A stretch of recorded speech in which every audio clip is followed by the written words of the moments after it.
Hey everyone, it's Luna, and today I wanted to do a video talking about just the basics of reincarnation, what exactly it is, how it works, and what some clues are as to how we know how it works.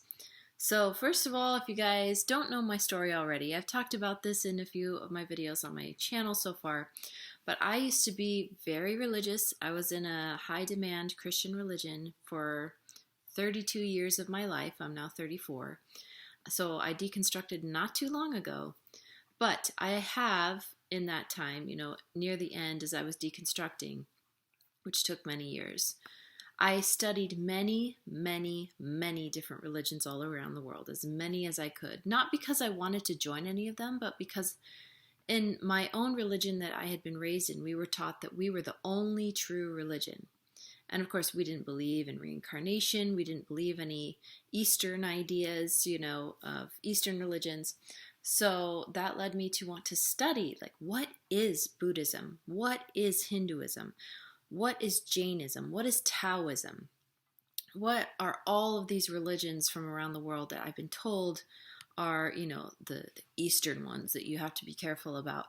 And, I also studied all sorts of different Christian religions. I studied the history of how the Christian church formed and became the Catholic Church, and how Protestantism started, and all the restorationist movements in Christianity. I've studied all the Abrahamic, I've studied Judaism, Islam, all of it, because I wanted to eventually find a common thread. Now, I thought this common thread would lead, at the time that I was studying it, I thought this common thread would lead back to my own religion and confirm that that was the true one. But turns out the common thread that I found led me to something much higher, which is, first of all, non-religious spirituality. So I am still very spiritual, but not religious. It showed me that things like reincarnation, having past lives, even the idea of star seeds, which I'll get into, all of that is very, very, very likely to be true. And so as I was looking into all these things, I also found esotericism and stuff, which I will talk about more on my channel later. So I had to ask myself, as I'm learning to be rational and question my religion, how do we know things like reincarnation are true? Because I not only saw reincarnation as a common belief in Hinduism and Buddhism, which Hinduism is the Hinduism is the first religion and the oldest religion that still exists. So it's ancient, and they believe, that we have past lives, we go and are reborn and things like that. So why is that? So not only is it in those Eastern religions, but also if you look up early Christianity and how they believed in reincarnation, which the Gnostics were a very large group of Christians in Jesus' time. Some people even believe Jesus may have been a Gnostic or had taught Gnostic ideas. In movements such as Kabbalah in Judaism, which is, Kabbalah is considered Jewish mysticism. Most Jewish people don't actually believe in Kabbalah, but Kabbalah is like its own mystical, esoteric offshoot of Judaism. They believe in reincarnation, and you find this in so many religions all around the world, not just Eastern religions. So when you really start to look at this common thread, it becomes pretty clear that this is something a lot of people have believed in since the beginning of humanity. So that's what really struck me about it. As it turns out, there's actually quite a bit of scientific evidence that shows that reincarnation may actually be a fact. So, for example, the University of Virginia has its own department completely dedicated to studying the past lives of people, especially children. And this department has been doing studies for the past 20 years. And the stories of these children are unbelievable. They're amazing. And they're pretty hard to refute. And that's why these studies keep going and going, because So often, these children that remember their past lives are able to accurately describe real people who really lived that their parents never told them about, they never read about. Some of these kids don't even know how to read yet. Um, and somehow they know about this person who really lived, really died. They know all about this person's life because they claim to have been them. And very often, these are children who had their past life cut short, which is an interesting idea. So, with all of that in mind, this is why I started to believe in reincarnation, because after I started learning about these studies and the experiences of these children and what they had to say, and the accuracy of it, I realized that there is a lot of truth to this. So, how does reincarnation work? Well, I tie it in a lot with my belief in panentheism. So I talk about this on my channel a lot. I am a panentheist, which means that I believe that God is not just a person in the sky judging everyone. What we call God is actually the source, or source energy, source consciousness of our consciousness. So our consciousness, or what people call our spirit, is part of this greater energy or this greater consciousness that we all come from. And it's the consciousness, or we could call it the unconscious mind or the collective unconscious. So our unconscious minds are all tapped into this, actually, whether we know it or not. This is actually an idea that philosophers, esoteric, religious people, all people from all over the world have believed in this, and this is another common thread of belief. In the most esoteric of mystery schools from around the world, even the most ancient to the most modern, they largely have a panentheist view of God or source. And so that's another reason why I believe that. So all of our spirits being part of this consciousness, which is also the consciousness that essentially thought matter into existence, which I could get into in another video about how the idea of light or consciousness can actually create matter. There have been studies that show that, like, where scientists literally created matter from light, which is fascinating. But all of our spirits were part of this, and they split off in order for this consciousness, this mind, to experience itself. Because if you think about it, if your mind was just the only mind that ever existed, it was just you, wouldn't you be bored? Wouldn't you be lonely? There'd be nothing to do. There'd be no matter around you. There'd be no TV. There'd be no books. There'd be no nothing. It would just be you. So you would want someone to talk to. You would want a world to experience. And that's the whole process of this, is this universal unconscious mind wanted to become conscious. And in order to do that, it had to divide. So we are all little intelligences that come from this greater intelligence. Some people put it in the terms of we're all micros of the macro. So with that in mind, we had to come into the physical world, which the physical world is essentially an illusion created by this mind, or the light that created matter. Matter, essentially, according to Bohmian quantum mechanics, is actually essentially suspended or frozen light. So it's not exactly here. That's why a lot of people believe we're in a simulation and things like that.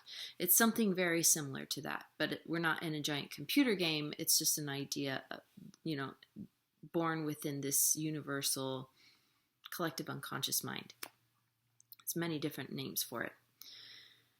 So as we come into this physical existence in order to experience one another, the whole idea is to have, number one, have experience all there is to feel and to see, to hear, to sense.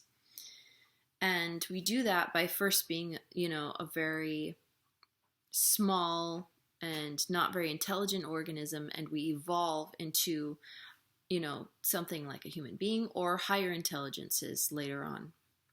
And so there is, the other idea of progression. So not only are we here to experience things, but we're here to progress and evolve into our highest state. And the goal of this is to have as much experience and knowledge as possible. It's kind of like the idea of the simulation of the video game where you're trying to level up as much as you can, because this mind is all about experience to the level of expanding its range of knowledge and feeling and sensation and everything there is to experience as much as possible. So that doesn't mean that the lower organisms like bacteria or plants and then animals and then, whatever else, it doesn't mean they're going to go away just because other organisms are evolving into humans, or even possibly some much more intelligent alien or even higher dimensional beings. It's creating a spectrum, because variety is part of this whole thing, part of this whole experience. Plus, planets couldn't really exist without organisms like bacteria and plant life and animal life and things like that, and fungi. You can't really have an ecosystem without that we know of anyway. So yes, we started out as lower organisms like animals. Some people that makes some people uncomfortable, especially people coming from religion. At first that made me uncomfortable too. I'm like, I was never an animal. But it's something we can't fathom because we have no memories between our lives. And that's one of the really key things about this, is your memories are erased. Just because your consciousness goes from one brain to another brain, there's no way that you can fully remember. Now, there are people who are able to tap into their unconscious mind and reach something called the Akashic record, which is it's a consciousness that exists supposedly outside of your brain, because it's all part of the unconscious. It's when you're able to tap into the Akashic record, it's when you're usually in a trance-like state, or you're in a dream state, like when you're sleeping at night. Sometimes people are able to access this through psychedelics. Remember, please be safe. Don't do things that are illegal or anything like that. But, and I personally have never done psychedelics, but that's another way that some people choose to access the Akashic record, but it's not necessary. There are things like dreams, learning to lucid dream, learning to astral project, and also meditation where you go into a trance-like state. So in all of these ways, some people are able to remember past lives. And that's why when people do things like past life regression, they do it through essentially a form of hypnosis so that they can go into the subconscious mind. One thing you will learn when you get into non-religious spirituality is essentially everything has to do with the subconscious/unconscious mind, because that's where our true selves are. And that's where our connection is with Source. So, as we go throughout our lives, eventually, if you're watching this, you have reached human being. So you have reached a very high metacognizant life form. So metacognition means that you are able to think about what you think about. You're able to observe your own thought, or even observe that you're observing your own thoughts. This is something that pretty much sets us apart from the animal kingdom. There may be a few animals, maybe perhaps chimpanzees, maybe even a really intelligent animal like dolphins that could possibly observe their own thoughts, but we're not exactly sure on that. But we do know that human beings for sure are metacognizant, and at a much higher level of it than the animal kingdom, which just shows the progression of our consciousness in going from animal to human. Each new life that we have is essentially like putting on a new pair of clothes. So you take off the old pair when you die, you put on a new set or pair of clothes. And if you think of it that way, it makes it a lot less scary. Like, reincarnation was something that was very difficult for me to grasp after leaving religion. I saw the facts, I learned the studies about past lives that children talked about in these studies. I saw the common thread of it in basically all the oldest religions of the world, and I knew there had to be something to it. And my intuition told me as well, on top of all of that, on top of all the evidence, my intuition was just screaming at me that this was something I needed to pay attention to. But it was still difficult because when you're brought up in Christianity, for example, you're always taught that the end goal is heaven. So if you're good, you'll get into heaven and then you won't have to worry anymore. Your eternity is already figured out for you, and you no longer have to struggle after that point. And reincarnation is basically like, no, you get time after time after time after time of coming back and living another life. So that can be a little scary. It's also scary to think about how imperfect we are as human beings, and what we may have done in our past lives that we would never do in this life, or just the scary things like that. But we have to remember that experience is the key to this, and having a wide range of the type of person that you are is part of the journey. For example, in your early life, in this life that you're living right now, I mean, think of who you were 10 years ago. Were you exactly the same person that you are now? People would say no. Most people would say definitely not. When you were a child, were you the same as when you were a teenager? When you're a teenager, are you the same as when you're an adult? When you're an adult, are you the same as when you're a senior? No. We change so much throughout our lives. And while we can say we are the same person, we may not feel like we are the same way. So it's the same throughout all our lives. If we were to look at, if we were to actually remember everything about a past life, we may actually be embarrassed and be like, kind of like how when you see old pictures of yourself, a lot of us are like, oh, what was with my hair? What was I wearing? Whatever. And we should have a lot more love for ourselves than that. But that is a lot of how we react when we see our old selves. And it's probably a good thing that we don't remember our past lives for the most part. And like I said, we can get details about them, a few details from the Akashic Record in order to help us on our spiritual journey, our spiritual awakening. But that doesn't mean you have to remember everything about your past lives. There's a reason that we don't. If we did, it would keep us from evolving the way that we're supposed to. So there is also the idea within reincarnation about moksha, which is a Hindu idea, but I believe it's also touched on in some areas of Buddhism or some traditions of Buddhism, but not all.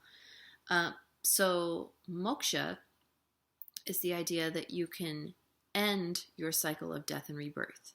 So you don't have to continue to have all of these new lives coming up. You can just decide to be done. And at first, when I found out about this, that became the goal. I was all about like, okay, then this is after I just left religion. I was like, you know what? I want to be done. Like, I don't want to have any more new lives after this. I want this to be my last incarnation because this world is tough.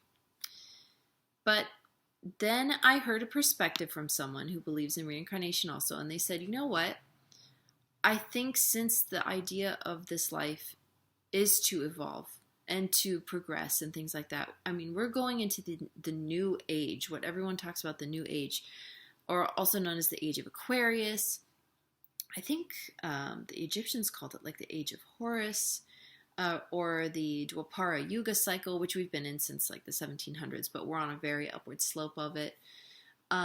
It's an age where people are becoming enlightened. People are letting go of old harmful ideas. Doesn't mean the world is perfect, but it means so much more progress is being made at a rapid rate to the point where this new world where there's more love, more compassion, more understanding, more art, more creation, more innovation, more enlightenment. That is quickly coming our way. And so with that in mind, we need people who are enlightened, souls that are very old and that have become enlightened through several different lifetimes to lead the way on this. Otherwise, it's not going to come as quickly. And when I heard about that, this person was saying that they fully plan to come back again because they want to help lead that. Not in a way like I'm going to be a leader and lead the world, but in the way like I want to help people on their spiritual journeys. I want to come back. And the thing is, once you've become enlightened, which means you realize your place in the universe, you realize that you're a micro of the macro, you realize the truths about non-religious spirituality, and instead you tap into the Akashic record, you can do all of these things. Once you do all that, you can essentially become lucid in your afterlife. So think of it like when you die, a lot of us, after we die, will have a time when we rest, we speak with our spirit guides, possibly our ancestors and things like that, and then we are led into our new life, or the next life that we think we want to live, but we don't exactly know what we're getting into. Things are never really sure when you just head into a new life. We don't know exactly how it's going to turn out, but most people believe that you can choose certain things about your next life or what you think it's going to be like. But when you've reached moksha, or when you become enlightened and things like that, you are able to essentially lucid dream your way through the unconscious state that you're in after death. So after we die, we essentially go completely into the unconscious mind. And that's the same thing we do when we go to sleep at night and dream. But as many of you may have done before, lucid dreaming is a thing where you can realize that you're dreaming within your dream, and then you can control the dream and make it whatever you want. The same is true for someone who has become spiritually awakened or enlightened. Is after you die, you already know how things work. You already know that you have gone into the unconscious and that you still exist and that you lived, and that will give you a lot more control over, number one, if you go back into an incarnation, if you want to or not, and number two, what kind of incarnation you go into. You won't be blindly going in. Instead, you'll have a lot more control over what your next life will be. So with that in mind, that makes your next incarnation a lot less scary if you feel like you're better equipped. And this is why I actually am practicing so much with my lucid dreaming, because I want to be able to have that lucidity when I die. And I know it's a little bit different of a process than that, but I want to just get myself used to having a very healthy unconscious mind, if that makes any sense. So one day, the idea is, after everything has happened, after all of the life in our universe has come to a close, so this is at the end of time, the idea is that all consciousness will come back together as one into that universal unconscious mind or source. It'll all rejoin, and that's the goal. Because this mind wants to consolidate all of these experiences and all of this knowledge back into one. But it's not going to stay that way. It eventually will separate again. Because it can't just be alone for all of its existence. And it's like we talked about before. No one wants to stay alone. No one wants to be the only person that exists at all. So it eventually will split again, and we will live again in all the same different ways. So the same different. And so this is such a beautiful journey, and it just shows that our existence is so cyclical, and everything is about an ebb and flow, and also about progression and evolution and experience. That's really what it's all about. Does that mean that just because we're here to experience things that we should do horrible things to one another just to experience it? No, absolutely not. In fact, what I like to think about is in my past lives, I was probably pretty stupid and experienced and did a lot of things that were really bad. So I did all that already. I don't need to be cruel to other people. This is the time when we need to be loving and compassionate and empathetic and help one another to realize all of these truths about our existence, because so many people are so depressed, they're so anxious, and so am I. I'm still working on my anxiety disorder, I really am. But knowing these things has helped me so much with navigating it. In fact, I am not having any of the anxiety that I had before when I was religious. So, realizing all of these things has helped give me such a wider perspective on the meaning of life and on the reasons why we're all here and what the purpose is of all of it. And I feel truly if more people understood all of this, they would be so much more mentally healthy.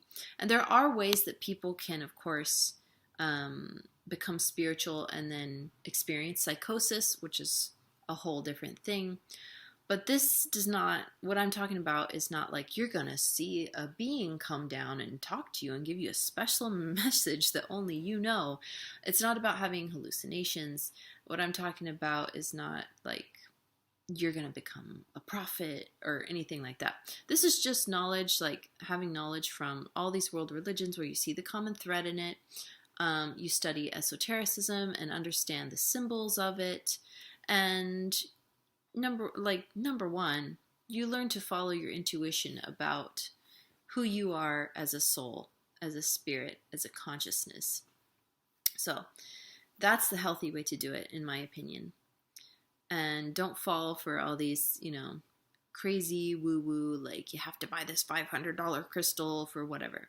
I do love crystals, but don't believe these people that tell you, oh, you have a curse on you. You have to buy this like $500 crystal so I could take the curse off you. Don't believe the charlatans. People will always use whatever they can to get money out of people in the wrong ways. We want to do something. By we, I'm talking about people who understand this and have had this type of spiritual awakening and want this new age to be brought about, is we want to use compassion and empathy because it resonates that part of us that makes us realize we're all one. It reminds us of the unification we all really have, because truly separation from one another or all being individual people is an illusion. We're all just one. I am you and you are me, and we are everyone else. Everyone you've ever known is actually you, but in a different body and in a different string of lives and incarnations that they've had. So that's very interesting to think about. When I realized that, it was such an aha moment. That, and when I realized that everything is all about the unconscious or subconscious mind, that was a huge aha moment as well. So essentially, this is a lot. If you're just coming across this information and you've never believed in reincarnation before or never knew a lot about it, there's a lot more I could say as well. But these are the basic ideas, the basic common thread of beliefs that most religions around the world and most esoteric mystery schools have had about reincarnation and the purpose of it. Also, I will point out, I was going to say something about star seeds. Star seeds are incarnations of beings from other planets onto this earth. So a lot of people, especially in the spiritual communities, these days, a lot of people are talking about, I'm a starseed from the Sirius planets, or I'm a Pleiadian from the Pleiadian star cluster, or this and that.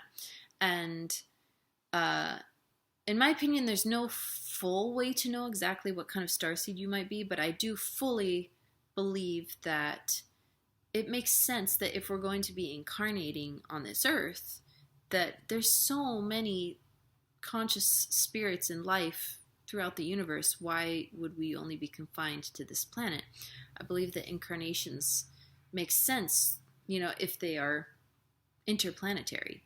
So if you can, like, if I lived on a planet in the Pleiades, of course I could come and incarnate here on Earth. Or I could incarnate from, after I die in this life, maybe I'll go on another planet. Who knows? I think it's all interplanetary and intergalactical. The universe is so big.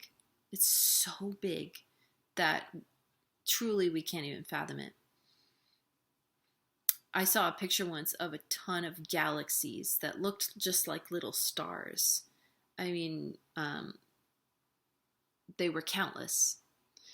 And if we think about how much life really is in the universe, it makes you really put things into perspective about what all of this is and what it means.